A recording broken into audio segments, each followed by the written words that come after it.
Hi everyone, my name's Dawn. I'm a psychiatric mental health nurse practitioner, and I know we haven't been online for a minute. Alex and I thought we'd get together with the holidays coming up and maybe have a discussion about the holidays and grief and expectations and living 10-80-10. So I know a lot of us are very anxious about getting together for the holidays. Many of us are. There's a lot going on in the world right now, and many of us are anxious in our heads more than we are anxious about the actual events that are taking place.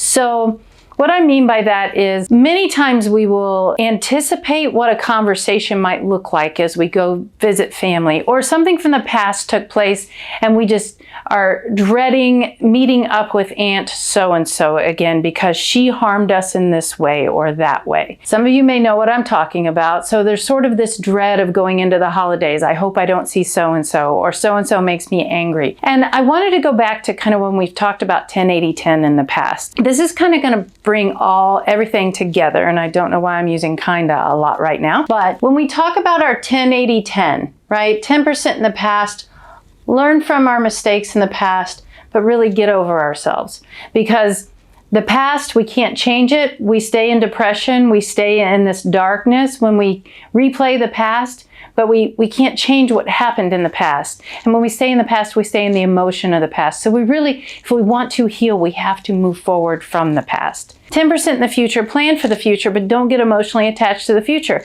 And this is a great example. So if I had an event with a family member in the past, and I'm using my data from the past, and I'm anticipating and fantasizing about a future event running into that person, then I'm playing out an event that is a fantasy, but I'm getting into the emotion, right, in this moment of these two events, one that may or may not have happened the way I'm remembering it, and the other one that didn't even happen yet. But I'm ruining this moment by playing this movie out in my head.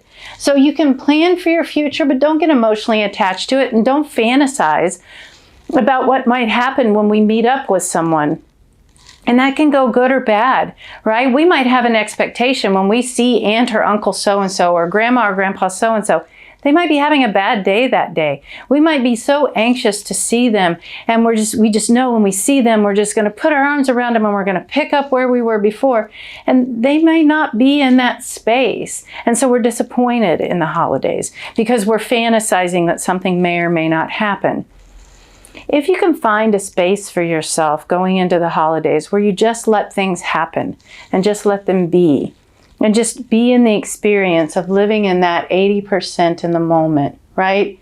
Just being in the moment and appreciating the things around you, the sights, the sounds, the smells, the laughter of the kids, you know, whatever it might be. And if it's if it's all adults and it's quiet, appreciate the quiet. I'm just trying to encourage people as we go into the holidays, and this is an inpatient unit. So a lot of times, you know, people are going to miss their family during the holidays. We have this anticipatory grief that you know, they're struggling right now thinking, well, I'm not going to be around my family during the holidays this year. And yeah, that is something we have to think about, but in the moment then it might interfere with being able to focus on recovery now. And so we have to kind of work through those things.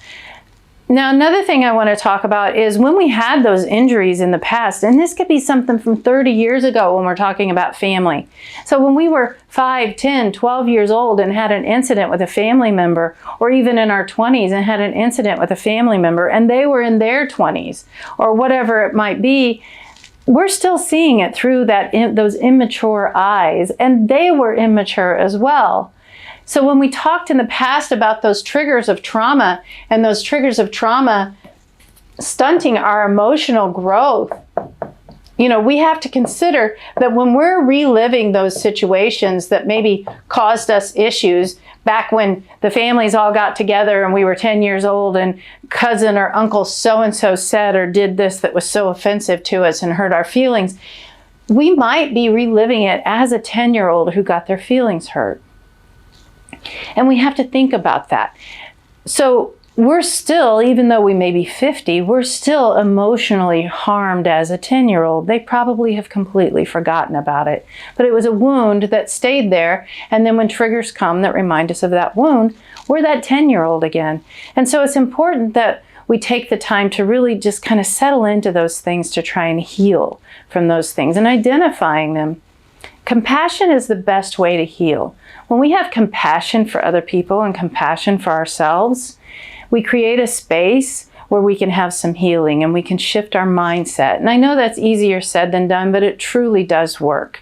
When we can start having love and compassion for other people, moving in the opposite spirit, realizing we are wasting so much time when we spend our time reliving the past, ruminating over the past. Now, I've often said you can trust anybody, and you really can trust anybody. My background's in veterinary medicine. You had certain breeds of dog, cat, whatever it might be, that you just knew you had to use certain precautions with them. So if I was going to approach a certain breed of dog, I might know, okay, the temperament of this breed, because what they're bred to do as maybe a working dog or a hunting dog or a guard dog, I'm going to be careful in how I approach that dog. I need to do that with people too. I can trust that if it is a guard dog, it's going to be very cautious. It's going to be ready. It's going to be on guard. I got to watch my eye contact with that guard dog. I need to watch how I approach the human that's with that guard dog. It's bred for a certain reason. I have to watch how I approach that guard dog. When I'm in relationships with other humans, I have to, by knowing their temperament, knowing their trauma maybe, knowing what their lifestyle is, knowing maybe what their relationships look like, what families they come from, what I know about those people, those humans that I'm in a relationship with, knowing that, then there may be certain boundaries that I'm going to have with those humans, right? I mean, so I can trust that that guard dog, if I reach for that human and that guard dog's right there and I make eye contact or I reach for that human, there's a good chance I'm going to get bit because that's what that dog is bred to do. That's on me. Right? I can trust that dog's going to do that because that's what he's bred to do. I can trust in certain relationships that if I do certain things, there's a good chance I'm going to get hurt in those relationships because of wherever they're coming from in that relationship. Whatever their background might be. I may have an expectation based on my background, but I have to realize other people have an expectation and they have their own life story.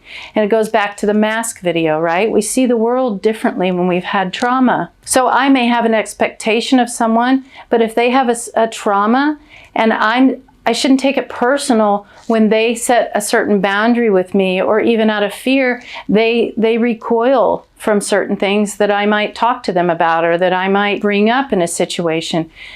I have to be aware of these things. Now, I have a certain circle of people that I'm with that we know we can talk about anything. But there are other people that I have to have boundaries with. And again, it's not necessarily their fault and it's not my fault. We come from different backgrounds. If you have family members that you're coming into a relationship with just on the holidays and you're seeing them, set an expectation for that. How long do you feel like you can be in that setting where you can just enjoy who they are, where they're coming from, without living in the past, without going back and being triggered with your 10-year-old self? Is it 45 minutes? Is it 45 minutes during the meal so everybody's mouths are full and they can't be offensive to you? Then go and plan 45 minutes during the meal and talk and have light conversation and give your hugs and laugh and talk. But if you know that if you linger any longer, or if you're in recovery and you know if you linger for a certain amount of time, the alcohol is going to come out and the cards are going to come out and you know you're a gambler and it's going to trigger you, then set those boundaries. Be intentional. Being intentional about your self-care during the holidays is so important.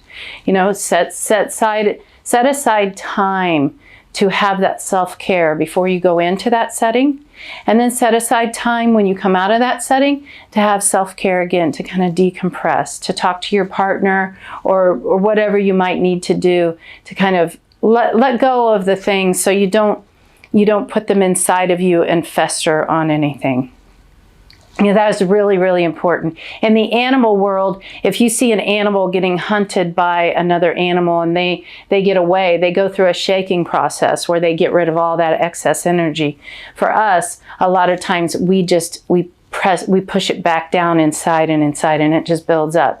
Go exercise after you've met up with family members to get rid of that excess energy. Kind of get it out of your system. Drink plenty of water, exercise, do something that makes you feel good, dance, sing, do something that makes you feel good, get rid of that excess energy. But go in with an intention of love, of compassion, of protection, of self-care. Just remember, during the holidays, it really is a time where you can reconnect with people. And again, trying not to live in the past. Don't anticipate too much of the future. Don't set yourself up for failure, and really not having any expectations, but to just go, revisit with people. Set a time frame on it. If you feel like it might be an event that might be harmful to you emotionally, set a short time frame. Be respectful and kind, but also be respectful and kind to yourself, and know, I'm going to need to step away. That means you need to drive separate from someone, Always have an out. So I hope this is helpful for you. Again, this was just sort of going into the holidays. We wanted to hopefully prepare you all. Thanks again for listening. Hope you have a happy holiday. Take care.